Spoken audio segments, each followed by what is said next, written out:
Baiklah, Assalamualaikum warahmatullahi wabarakatuh. Baiklah, dalam kesempatan ini saya akan memberikan tugas 9 dari database terdistribusi. Baiklah, perkenalkan nama saya yaitu Riki Anda Putra, PP 18 dengan akhiran 017. Baiklah, materi yang akan saya jelaskan yaitu berjudul yaitu reliabilitas DBMS terdistribusi.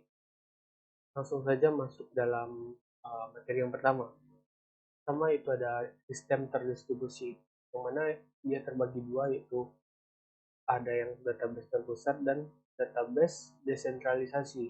Yang pertama yaitu database terpusat. Database terpusat ya, atau centralized database yaitu adalah sekumpulan database dalam komputer yang terletak dalam suatu lokasi, seperti dalam contoh gambar yang ada dalam PPT, itu mana ada client 4 dan tengahnya ada database.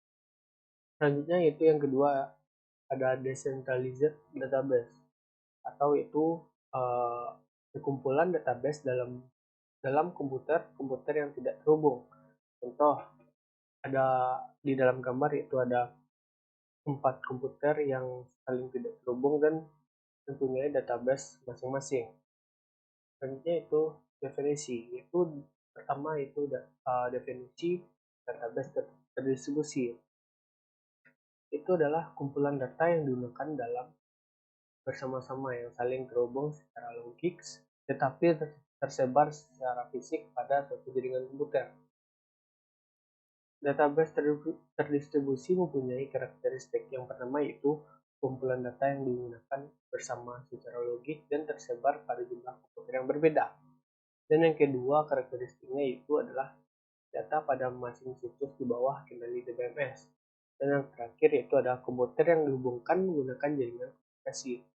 Bisa kita lihat sebagai contoh dalam bentuk gambar pada PPT, yaitu di mana klien ada 4 klien dan saling terhubung ke dalam database kantor pusat.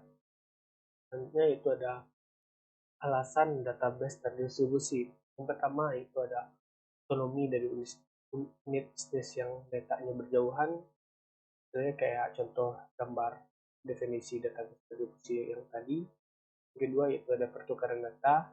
Nah, klien-klien bisa saling bertukar data. Yang ketiga yaitu ada biaya komunikasi data, karena kalau menggunakan database terdistribusi, biaya dari komunikasi sangat kecil.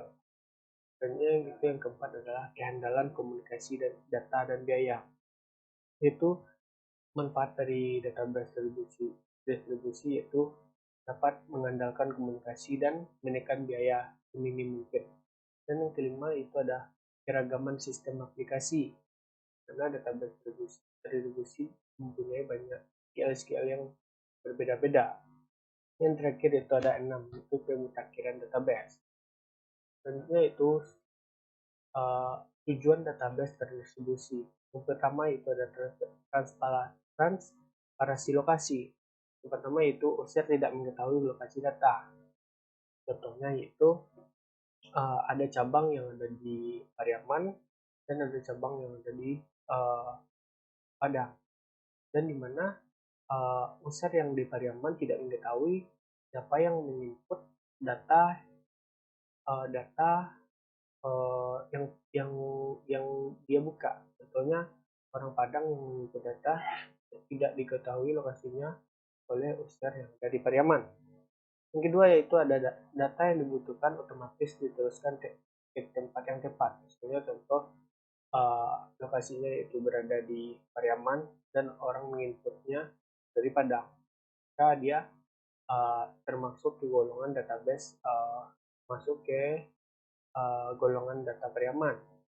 Selanjutnya itu ada kedua yaitu otonomi lokal, mana yang pertama itu situs lokal dapat mengoperasikan database-nya ketika koneksi dengan jaringan terputus.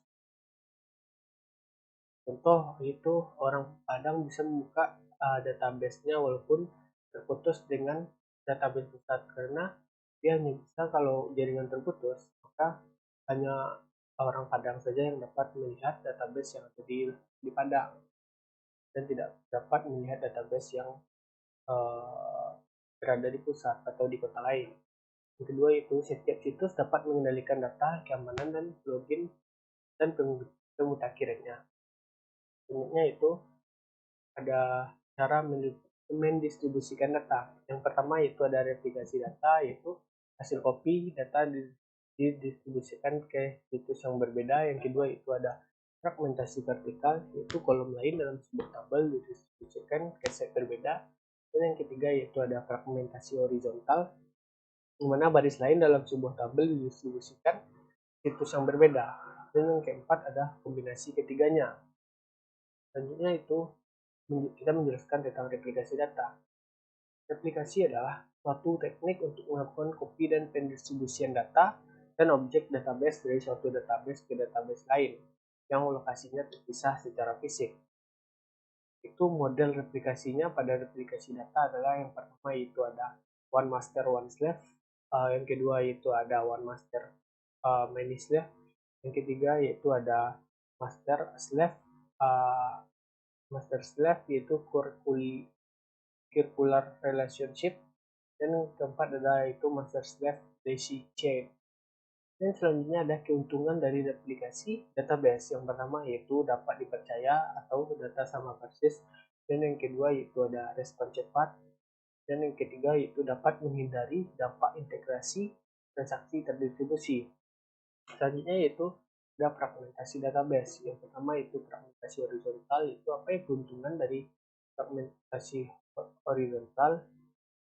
Itu keuntungannya hampir sama kayak fragmentasi database vertikal. Itu sama-sama sebuah tabel sama-sama mendistribusikan ke situs-situs yang berbeda atau set-set yang berbeda. Selanjutnya yaitu ada implementasi, yaitu database relasional.